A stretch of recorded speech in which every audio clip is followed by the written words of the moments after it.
Hi, everybody, and welcome to another episode of Limitless Wombman podcast. I'm Gina, the natural holistic mystic, a natural transformational coach, certified women's circle, certified facilitator of women's circle, a workshop leader, retreat creator, and keynote speaker dedicated to all aspects of women's empowerment. This podcast is all about letting your light shine. It's a space for real conversations, raw truths, and bold transformations. We're here to shift the narrative, break barriers, and bridge the gap between women and men, fostering deeper understanding, compassion, and unity. Today, I'm excited to have Sabrina on as my guest. I think you might be guest number, I can't remember now, doesn't matter. But you're my guest, you're one of my lovely guests that have come on. Sabrina is a woman who is really, really helping people. She empowers refugees to live a life they love by providing comprehensive support that includes career and well-being mentorship through complex systems. She's vital in securing them stable housing, as well as jobs and all manner of things, just so that they can live a life where they thrive. Fantastic. Thank you for coming on, Sabrina. Thank you. So before we get started, would you mind just introducing yourself and talking a little bit more about what it is you do with your role, your company, what's it called? Yeah. So in 2018, I was employed in a finance sector and was facing redundancy. And I was looking at new ideas to work outside of what I already knew because it wasn't fulfilling me anymore. And I was inspired by going on some entrepreneur super genius training to work with refugees because it was already a thought previously when one of my colleagues from my old job was supporting a refugee with a spare room to rent. And I thought that was amazing. And so that's where the change happened for me. And I went on a journey to change career.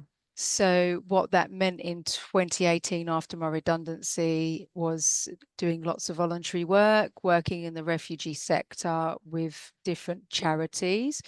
Many of them are amazing charities and do great things. A lot of them work with destitution, employment support, careers, help support, so CV writing, employment skills, and also other charities that work locally where I live. So they would help with all manner of things, including legal support, casework, food hubs, so food banks, and supplying things like grant fund writing. So I did many things and lots of voluntary work. And at the same time, I supported accommodation of refugees in my home. So I worked with the Refugee Council, housing refugees. My vision was to have a learning centre of assimilation, which is still my overarching goal. And that would be a big building with many rooms and serving refugees in there as a community space where the community can mix and integrate. So the idea is refugee integration and assimilation. And that comes through refugee empowerment. So that's where my business was born, and I created Smile Angel, which is 3 different companies combined, but they all support each other. So I have Smile Angel Organization, which is the charitable aspect of what I do, where the mentoring and careers support comes in. And I have referrals for refugees to come on there, including migrants that have no recourse to public funds, which means they're not allowed to claim benefits. Some are not allowed to work either. So they're really in a really poverty-stricken state, and often have children that are in school as well. So those children need things and support sometimes from the parents that don't have access to these things. So there is a lot that's needed in those areas. In addition to that, I have a property management business and a recruitment business. which with the view of helping refugees to source jobs and affordable housing where they can become independent. That's pretty much what I'm working on and have been doing since 2018. And I have different volunteers that work with me in exploring the AI space now, where we can use AI to make our service more reachable to many. So I have this big vision that all of refugees will be able to access educational programs from anywhere without worrying about borders, without worrying about being dispersed from one borough to another borough or from one city to another city, because that is a big challenge at the moment, being moved around and having to start again and build up your connections and your community again. So there's a lot of work there that needs to be done, and I'm really excited to bring some innovation around how we deliver services to refugees in a timely fashion, which isn't always realistic with a lot of charities in the current setup we have today. Yeah. Well, that sounds amazing. That sounds, gosh, that's a lot. And to be honest with you, that's quite interesting, because I find that story very inspiring, and that you would start to do that. And in fact, one of the first questions I was going to ask you was, what is the pivotal moment in your life that led you to embrace your potential? So do you want to talk about how that little bit of your life where you just embraced where you just went, yeah, this is what I'm going to do? Yeah. Interestingly, when you become more conscious to your impact on the world, the footprint you leave, that's when you start reflecting on, what am I doing and why am I doing this? What's my purpose, if you like? And not to be biblical, but I think Jesus was around 40 years old when he discovered his true purpose. And he had many years prior to that we don't really know everything about. So it's a point in my life where I was heading towards the big 40, 40 years of age, and I was working very hard, very long hours. I enjoyed delivering and doing what I was doing, but it took its toll on me, and I nearly had a burnout. And that's when it hit me. I was a single woman striving to do well in a job that wasn't fulfilling me anymore.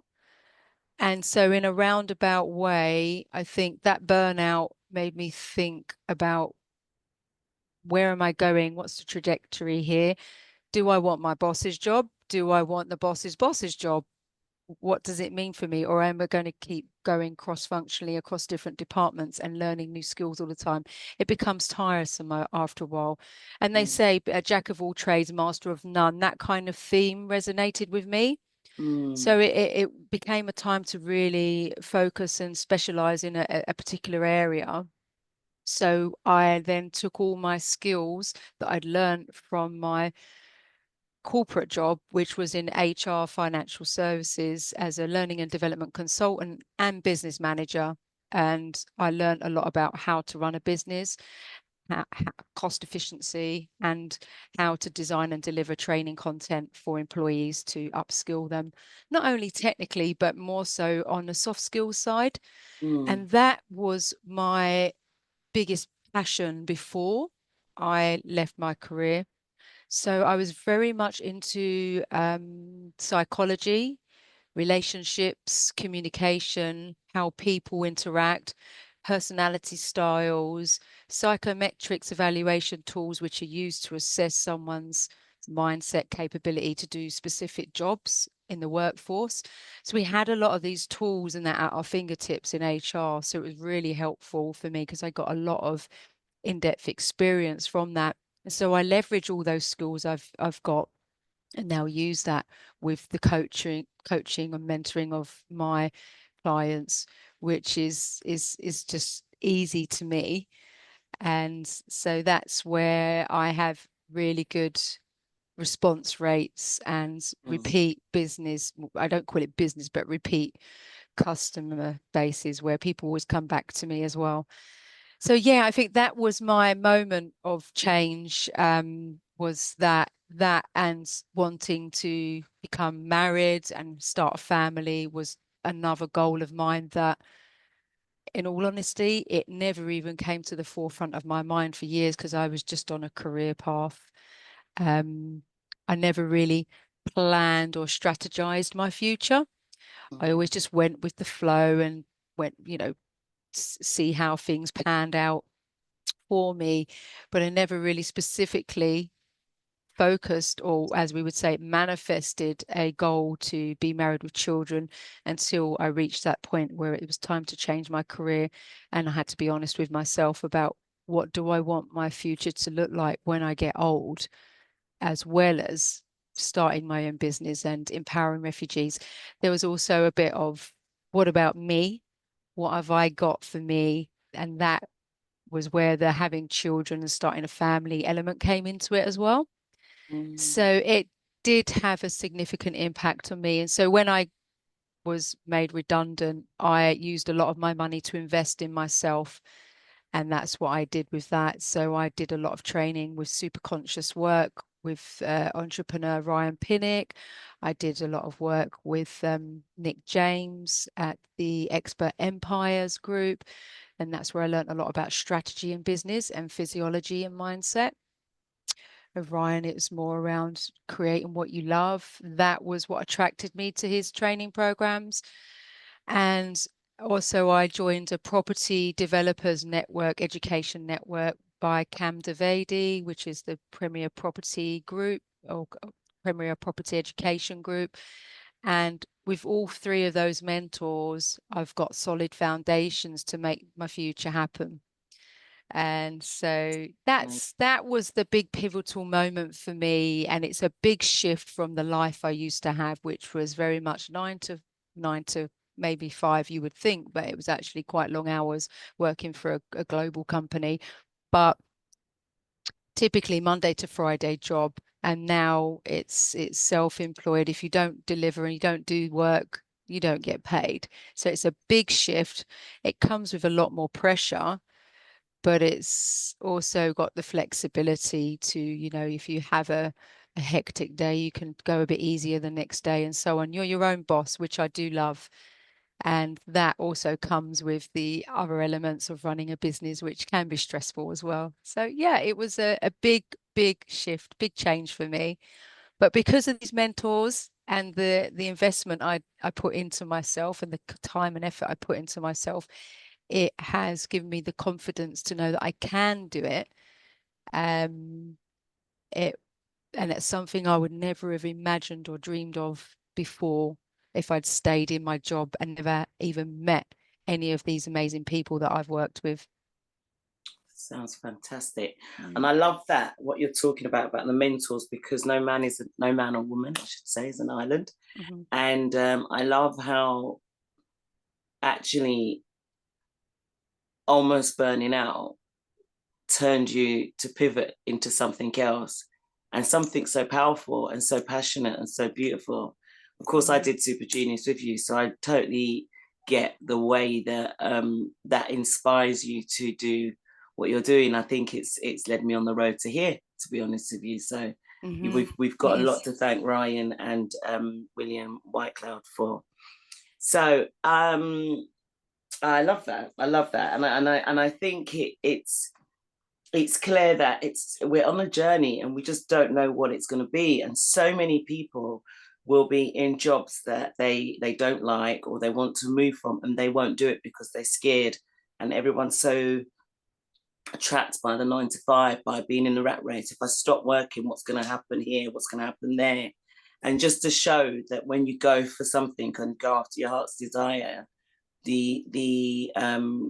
as I say, when a student's ready, the teacher appears, the mentors will appear, everything appears, and all of a sudden you start believing in yourself. Because when we're in these full-time jobs, I was a full-time social worker when I started Super Genius. So do you get what I mean? And I could never have foretold what I'll be doing now. So I'm so impressed to see the growth, because I remember you just having the idea of doing this, and to see it has flourished into such an amazing organization, and what you're doing is really powerful. So that is such a bright light that you're shining there. So Well done. Thank you. Thank you. Yeah. Yeah. um, so, so I'm thinking now, being a woman starting up your own business, what would you say within this journey has been the biggest challenges you faced, and how did you overcome them? So my lighting's a bit, it's very sunny, so my lighting's a bit on. Yeah. I would say the biggest challenge is not enough hours in the day. I could work, but then I have a home to run. I have, meals to cook, and it that in itself takes time if you like things done a certain way. And I'm not in that position where I can outsource all of that. That would be great if I could. But Mm, being in a charitable business structure, it's not as financially prosperous as what I would say my old career was. mm, One day it will be, but at this stage, as it is in the charity sector, things take time to build. Your reputation has to grow, especially with authorities and other charities in your area. They like to see, good feedback or have good experiences of you, or perhaps even a history of working with you. And obviously, if you're a certain size organization, they might consider you. So getting funding and things like that is the biggest challenge. And mm, as you said earlier, the teacher arrives when you're ready, and it's been magical where I've come across people that have just said, "Oh, I know someone that can help you get funding, because I used to do what I do for free. I wasn't looking to get paid for it. I wanted to do recruitment where the recruitment would just fund the charitable arm, which is still a vision." But she said to me, my good friend said to me, "You can get paid to just do that if you're doing it for free anyway." And so she connected me with somebody. When I met that person who does funding applications, he's like a specialist in that field. I didn't realize I'd actually known him. He's a friend from many years ago. So it was really, really surprising that's what he did. So he's been amazing in helping me secure funding for what I do. But that's the biggest challenge, is to do what you're doing. And sometimes because you love it, you're doing it without the income. Sometimes you are getting an income for a project. So I'd say that's the ongoing challenge for me to run my particular business. I mm, guess for any entrepreneur or business startup, knowing how to sell, or in my case, knowing how to make funding applications is pivotal. And so that's why I'm so grateful that I've had sales training from Ryan Pinnock and Nick James's organizations. And those are, I guess, important skills to have, because if you can't sell, your business won't survive. So mm, that's really, really important as well. And for me, I think the most exciting thing about today's climate is we've got a social, ethical element to business startups now, which is my area of focus. I believe mm. businesses that start up should have an ethical focus or social focus, which is Yeah. what mine is, which is why mine was created as a social enterprise rather than specifically just a charity. It's a social enterprise, so we can run business as trade and also get funding from specific organizations, not all, but some. Mm, mm. Yeah. So I believe some funders only provide funding for registered charities, but it can Yeah. vary. So Yeah. that's where you limit your pool of Yeah. funders as well. So there's actually a lot of help out there. Absolutely, yeah. You can outsource. I outsource my funding applications because I'm not skilled at it. I'm not trained at it. Um, I do like to learn everything. Yeah. That's one thing I do like to do. It's not so much a challenge, but does take time. I Yeah. like to understand everything that needs to be done. So if I outsource it, I know what I'm talking about if one of my Sure. volunteers is doing it for me. Yeah. Because yeah, just being blind to things when you run your own business creates an Yeah. element of risk, and you have to have eyes and ears everywhere when you're running your own business, because you're responsible and accountable for anything that goes public out of your organization under your brand. Mm. So that is a real important thing for me to do, which I invest a lot of time in. Yeah. Yeah. God, that's amazing. That's love. I am so impressed with the authority that you're holding with all of Hmm. this, and how far you've come with it. I think it's awesome. And Hmm. also that you're doing this, and people think about becoming an entrepreneur and a business person, and they think about all these other things. I don't know, that you've got to be, I don't know, selling all the time. I mean, I get what you're saying about applying for funding, but actually you can do business that's ethical and that's helping people Hmm. and still be an entrepreneur, because an entrepreneur isn't necessarily just about being a city person. It's about doing something you love and having a passion for it and working hard for it, which is what you do. And also the passion you have for it seems to keep you going and keep you consistent, because obviously you said it's not something that starts off making loads of money, and if you were doing it just for the money, then maybe the soul of it would not be still going in the vein that it is. So I think that's awesome. So I guess I want to ask you, because this podcast is about talking about the miscommunications between men and women and men. Um, I guess I wonder if your job, your relationship, now that you're working, running your own business, I don't know whether how all of that interacts, but what would you say is a misconception about women that men think we need to address to bridge the gap? Or vice versa, what do you think? I mean, since you've been working in with asylum seekers and immigration and all those systems, have you seen a pattern that is a misconception about men and women, uh, maybe in the immigration system, or maybe between, since you become a businesswoman and you're married? I don't know how that's influenced. Any of Mm. all, pick one. Hmm. Yeah. Um, I think working with my clients, the only kind of, I'd say, the gaps I'd notice is it's predominantly more females, women that come to classroom training because they generally might have children, they might have be more time to attend. And that then for me made me focus my attention on the male refugees, who, might I add, I was warned to stay away from by other people that are fear-based, kind of passing on information third hand. Yeah. So, male refugees, oh no, you shouldn't work with them. The women need more help. That didn't sit right with me, because I grew up with male friends and female friends, and I was a bit of a tomboy growing up, so I actually get on with males quite easily.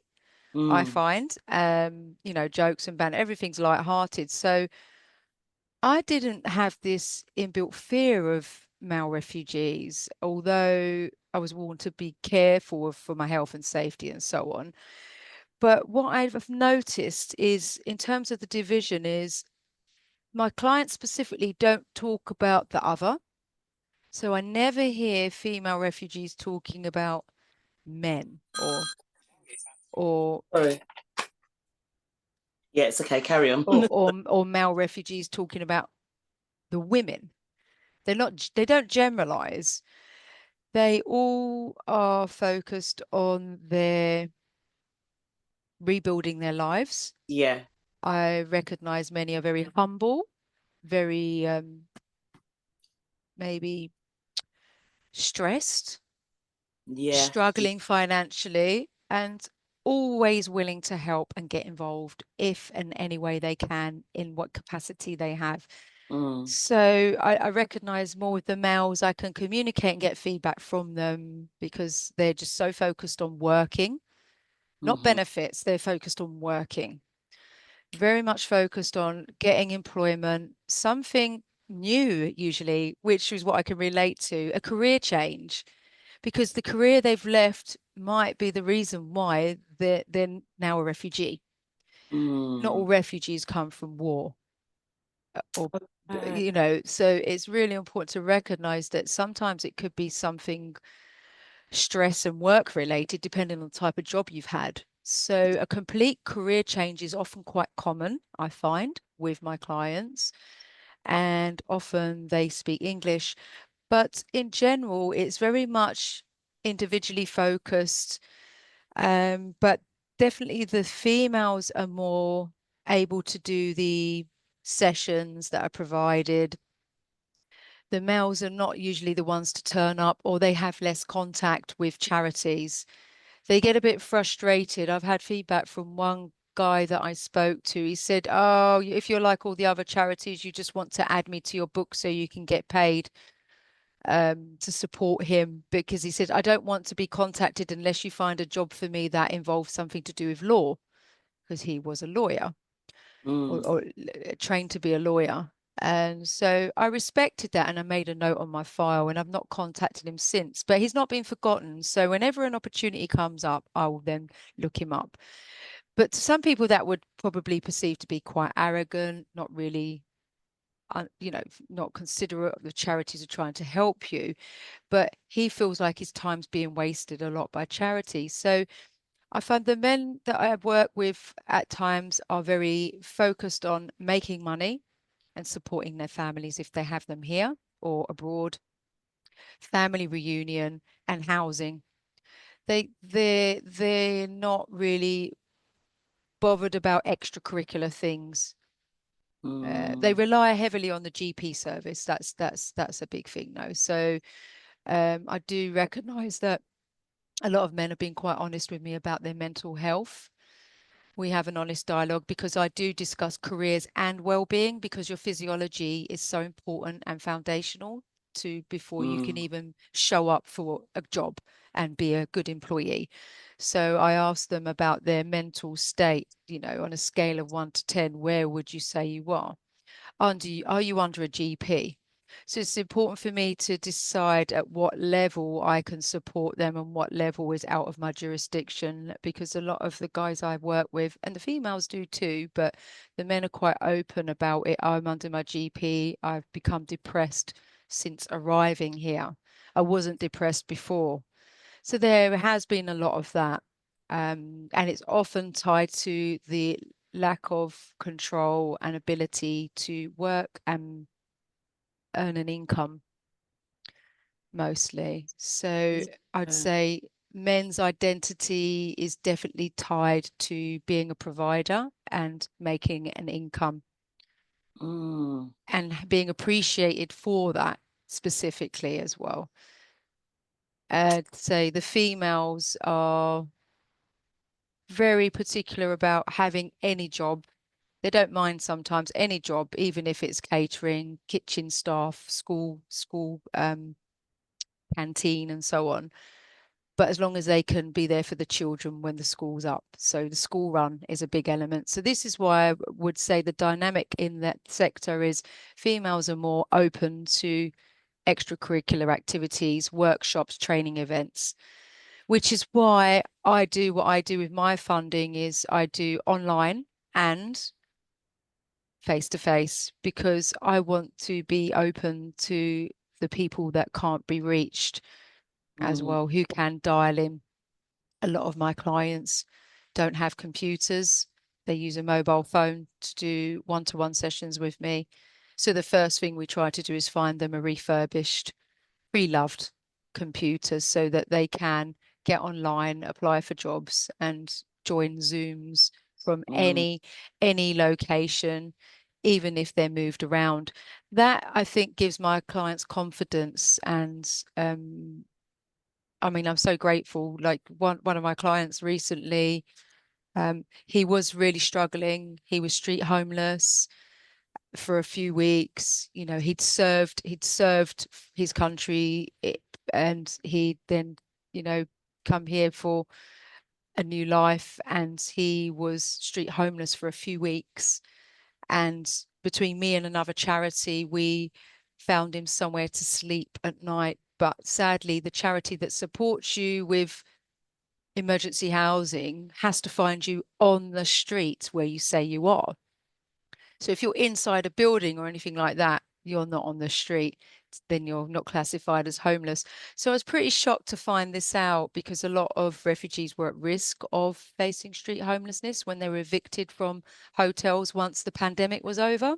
mm, So that was the biggest need, was to prevent the homelessness. So I was always encouraging these guys specifically who didn't have friends and so on. The first thing I would ask them about is their faith. If they have a mm, faith, mm, then encouraging them to go to a local group or faith-based center where they should make friends and be honest with people there about their situation.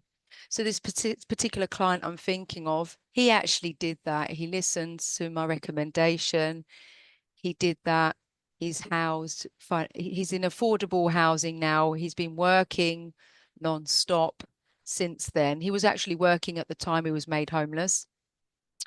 So he then finally got a really good job a few weeks ago and contacted me and said, I'd like you to come out for dinner with me and my wow, other friends to say thank you for everything you've done.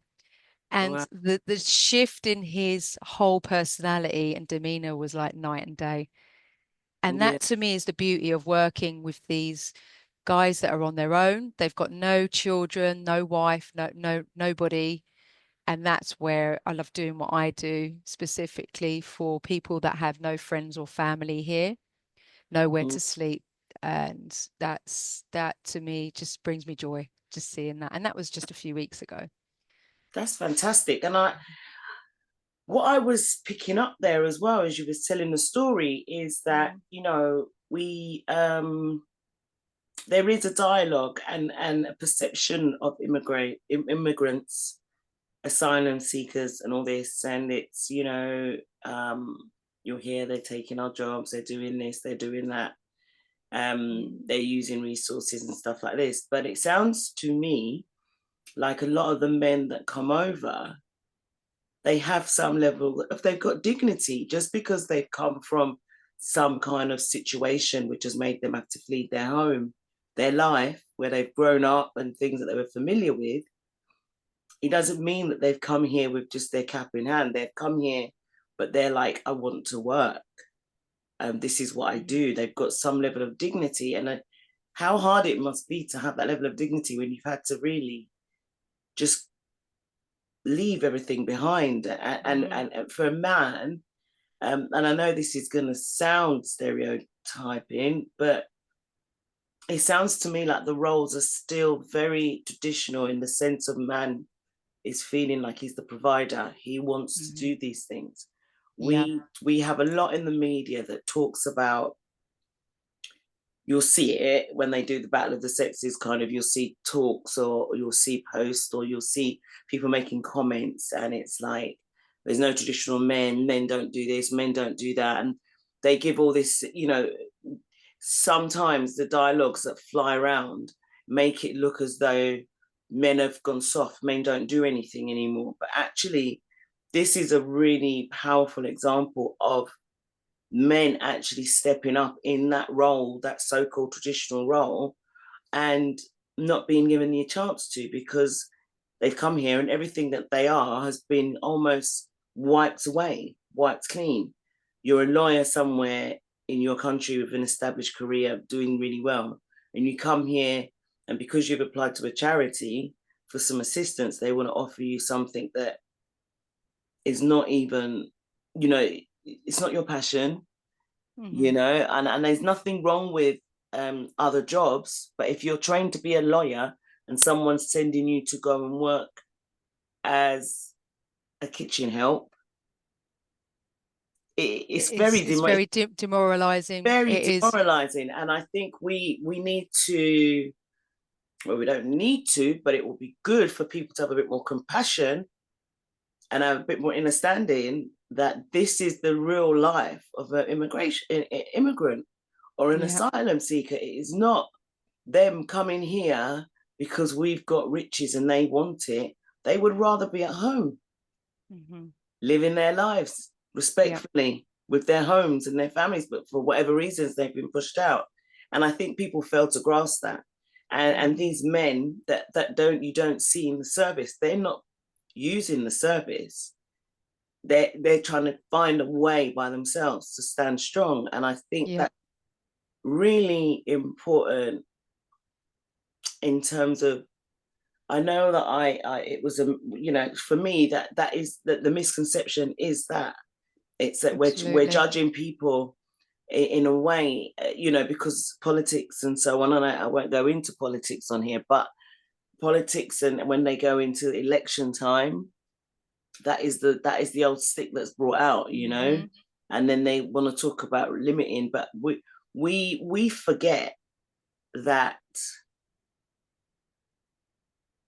Look how unstable the world is becoming anyway. Look how unstable the world is becoming. We don't have that. We forget about that level of compassion.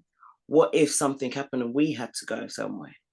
Exactly. And this is the mindset I have. We're only on an island. We're only on an island. Yeah. What would happen if things just changed? You know, I heard some crazy things about some people trying to think that they're going to run for president. Well, they said they're going to run for prime minister, but I don't think they really got the process. But, you know, who knows? Because people laugh at things, but then they come and they happen. So, exactly. You know, so exactly. I think that's a really powerful. And so really, how do you then, well, no, you mentioned that. I was going to ask you how you navigated misunderstandings or miscommunication barriers, you know, in your relationships, right? But you've spoken quite deeply about how you manage it with these gentlemen, you know, by respecting and honoring them, by listening to what they say, and not just putting them and tick boxing them somewhere away.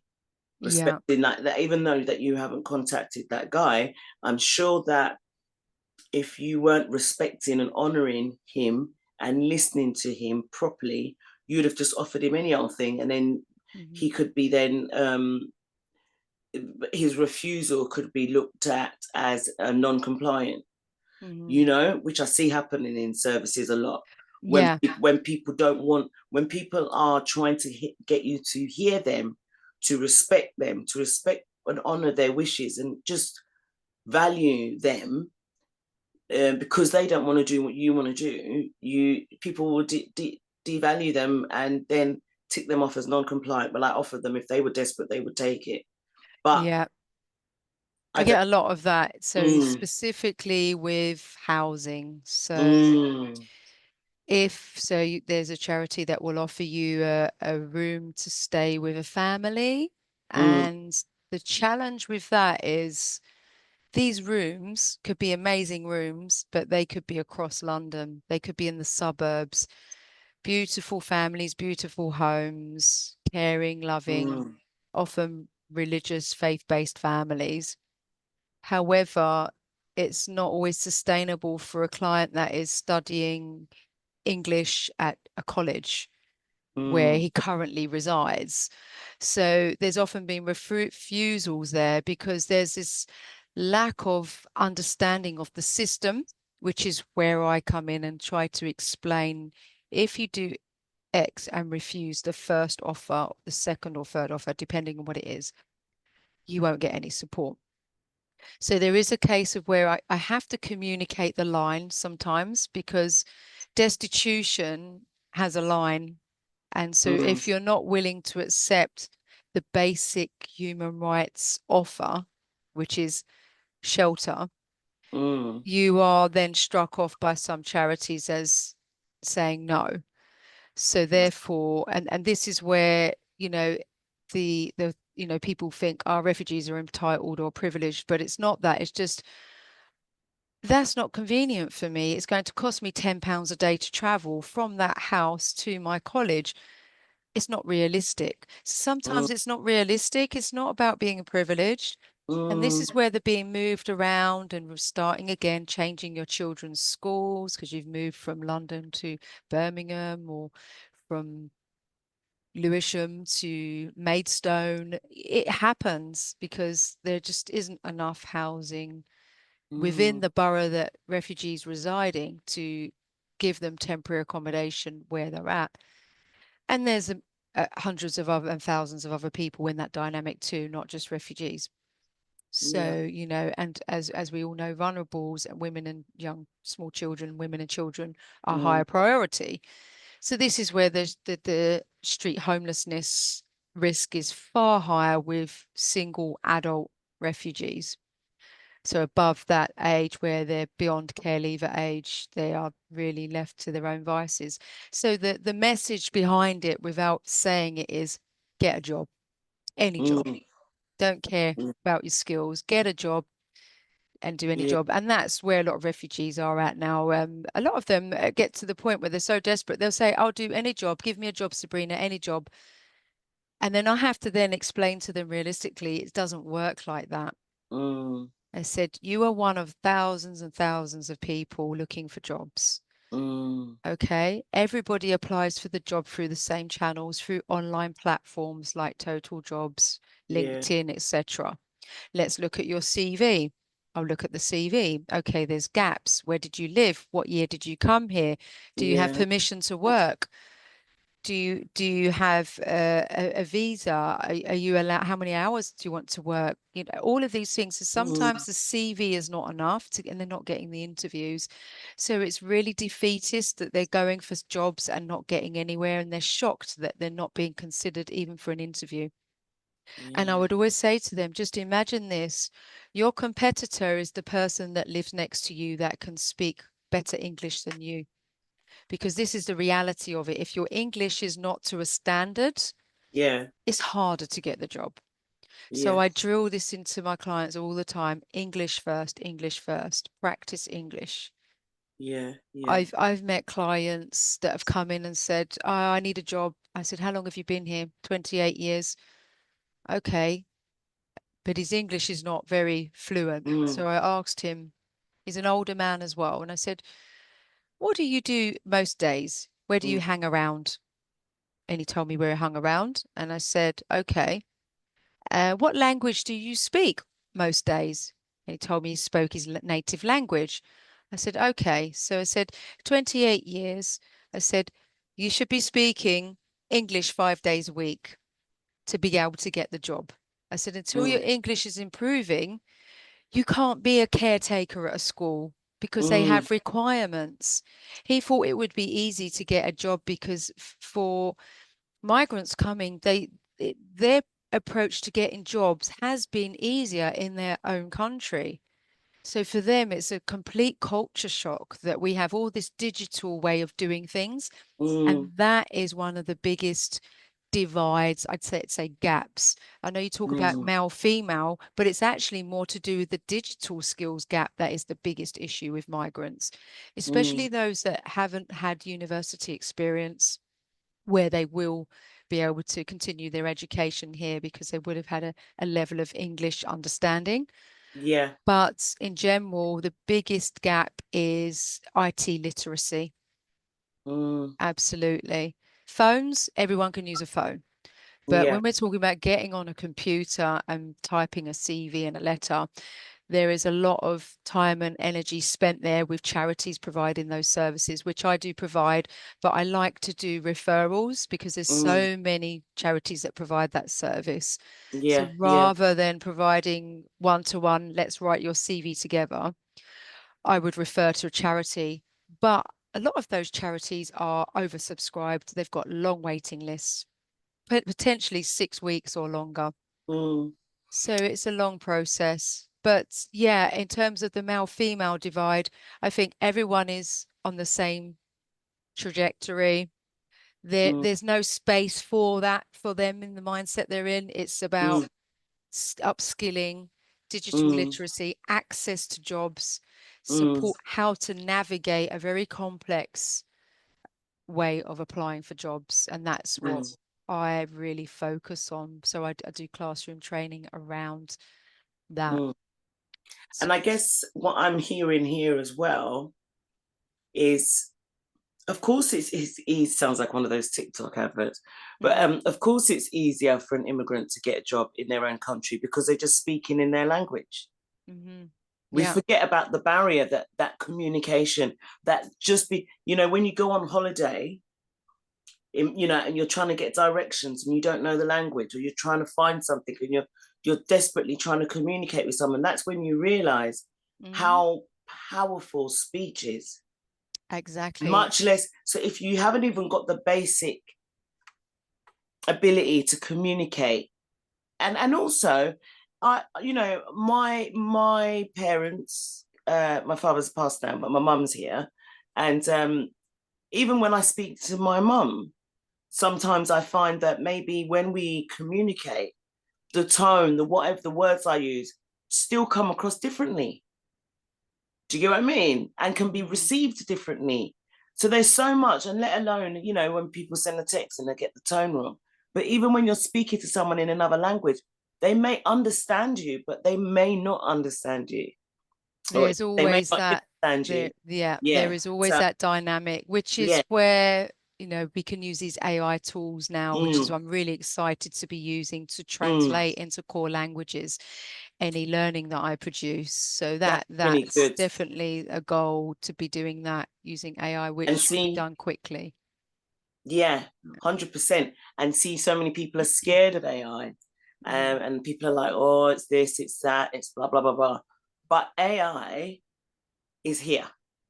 This is my view, right? This is just my view. You don't have to agree with me, listeners, but this is just my view. It's here.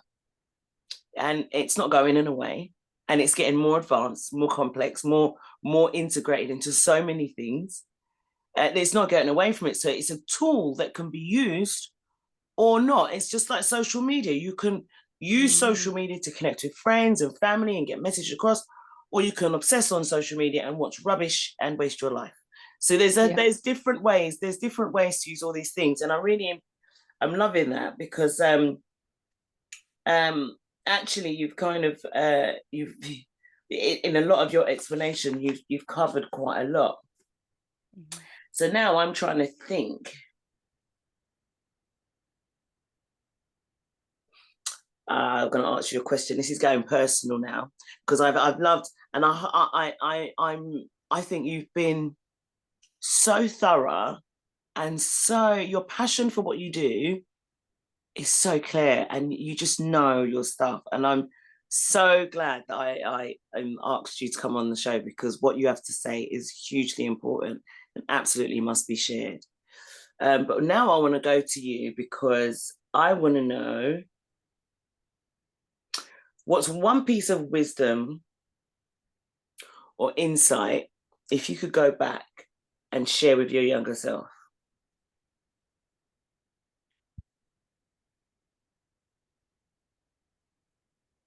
Trust your intuition. I love that. Obviously, when I was younger, I didn't know what that was. Why didn't I? So I'd say, growing up with a sort of a Church of England background, having to go to church but not really getting it at that age, didn't really help me to understand intuition.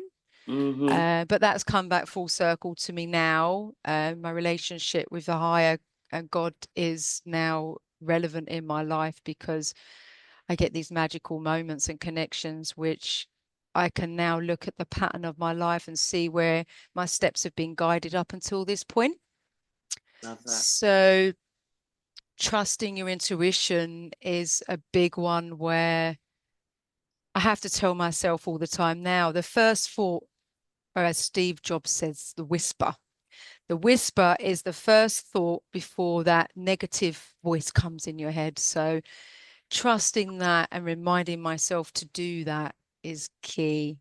I think going back to my younger self, I was very free-spirited, very adventurous, liked socializing a lot.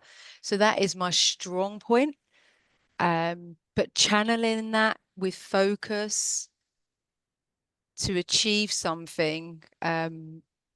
So that would have been intuitively asking myself strategic questions. What would I like to be in 10 years' time? Where would I see myself? What age would I like to be when I have children? I never asked any of these questions of myself. I was so outwardly focused on other people and feel good, making people feel good, having great experiences, having laughs and jokes, playing out with friends as a young child, playing with toys, very, very playful in terms of that. And now I'm much more serious, much more conscious, a bit, I would say possibly boring to the friends that knew me before, but I'm happier being this way because I see my vision. They don't see my vision. My vision is what gets me out of bed every morning. So yeah, I'd say trust your intuition was a big one because I feel that there's a lot of time was spent in different areas without a lot of focus. And if I trusted my intuition, I probably could have created so much more by now. Not that there's regrets, but I think I could have served and done so much more before the age I'm at now. Yeah, I hear that, and I get it. I get it.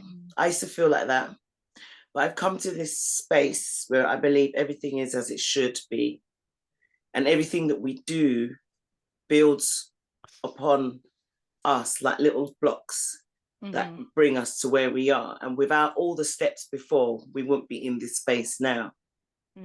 Exactly. You know, so I think you and the people you're meeting now, the people you're supposed to meet, right? They're the ones that you're working with now. You may not have met them before. Maybe, who knows, whatever. Do you get what I mean? But that I feel like the passion you have and the way that you go about your life now is exactly where you're supposed to be. And I love that when you said that people that used to know you will look at you like you're boring, and I get it because I totally get that space. But I know that boredom is really a frame of mind. I only really used to get bored when I didn't have my passion that I was chasing. That's when I would be bored, and then I would look for things to do. And staying home at a weekend was like, oh my gosh, I can't be home. I need to be out. I need to be here. I need to be there. But now that I have this passion, I'm like, and I don't know if you get this, but I'm sure you do because it sounds really, this what you're saying resonates with me. But I'm looking forward to having a good night's sleep and waking up in the morning with all my bright, fresh ideas of what I'm going to do next. And, oh, I need to write this copy. All right. Oh, I'm going to prepare for this podcast, or I'm going to, that's what I'm thinking about. Like in the mornings, I'm like, da, da, da, da, da. Yeah. Whereas when you don't have that passion, you kind of feel like life's like, what should I fill the day with? And that's where boredom is. And that, people, if someone perceives you as boring, that again, that's a reflection of them, not you. Yeah, That's exactly. how I see it. I don't. Yeah. And I love them and I forgive them, but they don't understand that. Everyone's on a journey. This Yeah, isn't even to say they're wrong or I'm right or this and the other. I just respect that it's okay. You can think that it's okay, and it's okay for people to think whatever they think, and it doesn't make them any less it's or very more important, your very friend. It's important not just to take it on. Yeah, like just not to absorb it and take on the projections, or just to accept that people think something, and it's okay for them to think that. Like this is it. You have to accept that people will think you've changed. Yeah. And they're attached to the old self. But I'm an evolutionary being and I am moving on and towards different things. And I want to retire early. Yes. And Doing what I was doing before, like I Mm, explained to you about trusting my intuition and stop spreading myself thinly across different things, is what means my Yeah. business is starting as late as it is in that sense. So Yeah. it's going to take hyper focus for me to achieve that by the time I retire. I Mm, don't expect anyone else to get it, but if I talk in retirement terms, people then get it because a lot of my friends are a similar age. mm. And it is that time to start thinking about where are you going to be in 10 years' time. Yeah. Yeah. Early retirement, I would love to be. Yeah. Who's in control of that? Me. Exactly. And I had a conversation with somebody and they were like, oh, they've put the retirement age up now. We're going to have to work till this. And I said, that's only if you're employed by Yeah. someone and Yeah. under the construct of that system. Mm-hmm. Because if you're doing what you love, who says you want to even retire at that time? Mm-hmm. Maybe you carry on. Maybe you don't. Maybe you scale it back. Maybe you retire early. But what I'm saying is the choice is yours. Right. Exactly. And that is a really empowering thing to have. And maybe you're earning enough money that you can just work a couple of days and do nothing for the rest. I don't know. I'm just throwing it out. Exactly. And again, that goes back to the question of what does freedom mean to you? What does freedom mean to me? Your idea of freedom and mine could be completely different. 100%. And that's where it goes back to our core values, needs, desires, wishes. And so I have a vision of what freedom means to me. And working in a 9 to 5, as an example, till 67 or longer, because it might change again, is not my idea of a fulfilling Really way to be after being self-employed, So that for me is a big thing. But yeah, I could probably still have my business and be working with the anywhere. charity sector because I love it. But my idea is to be working from anywhere in the world. Fantastic. Anywhere. Virtual love business. That. I love that. And also it's like,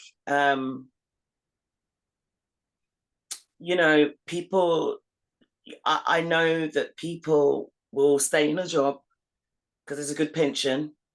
Well, they thought, I don't know what's going to happen in the future, but stay in a job and be miserable in a job. I found this when I was a social worker. I saw so much of it. People that were in the job and like, oh, I can't wait till retirement. I've only got 5 years. I've only got this. And I remember that's what kind of pushed me a little bit because I was kind of like, I don't know if I want to do this for 20 more years.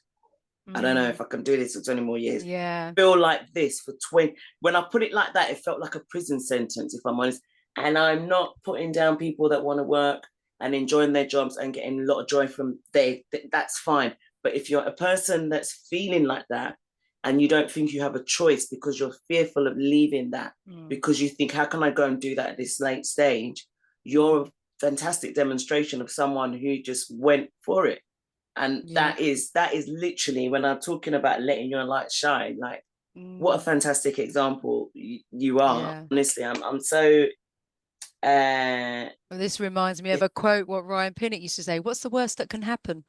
Yeah, exactly. Think about it, put yourself there and you realize it's not that bad. And we're privileged to be in a country that does offer the basic human rights, fundamental needs of food, housing, shelters. So what's the worst that can happen? You might just have less money but at the end of the day, you never end up on the street if you seek out the right help, if things don't work out with a business. But this attachment to things and money and mortgages and things is a big stickler for a lot of people, where they feel stuck in a job mortgage cycle. And that to me does feel painful without even being in it.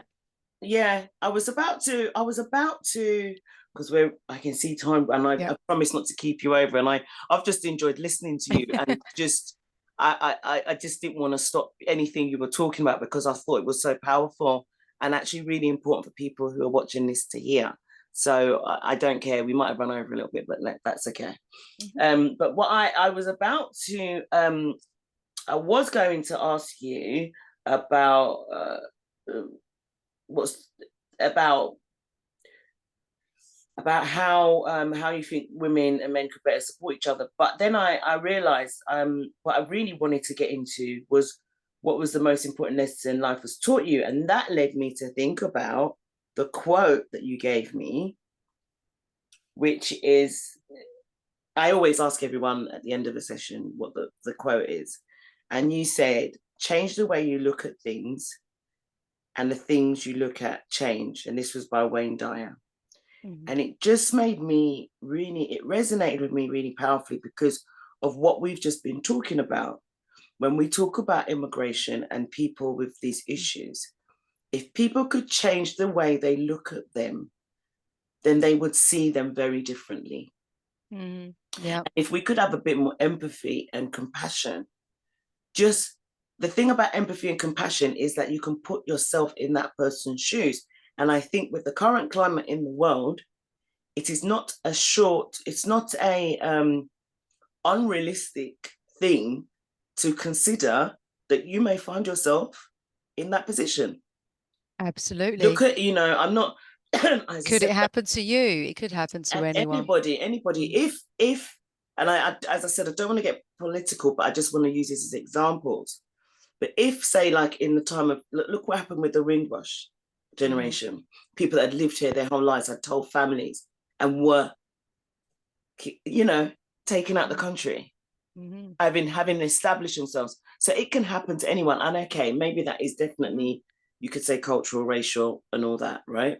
And when they came here, they came for jobs that didn't exist. Right. And they were actually sent to low-paid jobs. The world is changing. And even if you are not an immigrant, the world is changing. People are losing jobs because the world is changing. So you may find yourself going to a charity one day when you were doing a job that was much more in demand, and now all of a sudden has become obsolete. And then you will find yourself in the very same position as someone like that. So I really thought that was a very powerful change the way you look at things, and the things you look at change. And I am sad because our time has literally run out. But before we go,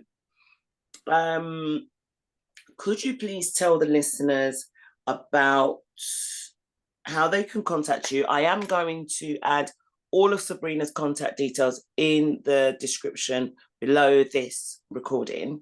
When you watch it on YouTube, you'll be able to see all of that. But is there anything that you're doing in particular, any projects that you're doing, anything you want to shine a light on right now that you're doing? Sure. So at the moment, I'm designing training content. And one of the core topics that's come up is cultural awareness training. So that's a key topic. So I work a lot with councils on them being boroughs of sanctuary. So if anyone's interested in volunteering or referring someone they know that is in need of support, so that would be refugee, asylum seeker or migrant that has no access to the public purse in layman's terms, then get in touch with me. You can go to my website, smileangel.org, and make an inquiry to me directly, or you can make an introductory appointment for a referral client. And that's it. And my social media links are in there, so X and Instagram, etc. So yeah, perfect. And I will put them in this link. Yeah. And sorry, you were going to say something. Yeah, so that and anyone that is interested in working with me and has IT skills, so anyone that's maybe a uni graduate or so on that wants to work in the AI space and develop some cool creative stuff for the organization, definitely reach out to me. Oh, fantastic. I think you're amazing. I knew what you did, but I'm having sat and really talked to you about it, I'm so impressed, and I'm so grateful that you came on. And I really hope the listeners get in contact with you and help them to change, not maybe change their minds, but get more of an awareness of what is really going on for immigrants, asylum seekers, and the people that they think the news tells you problems are not problems. They're just human beings that have fallen on hard times and need support. If you have enjoyed watching this episode, don't forget to like, subscribe, and share. Thank you for joining us on Limitless Wombman podcast. Thank you, Sabrina. I will speak to you soon. Thank you, Gina. Bye-bye.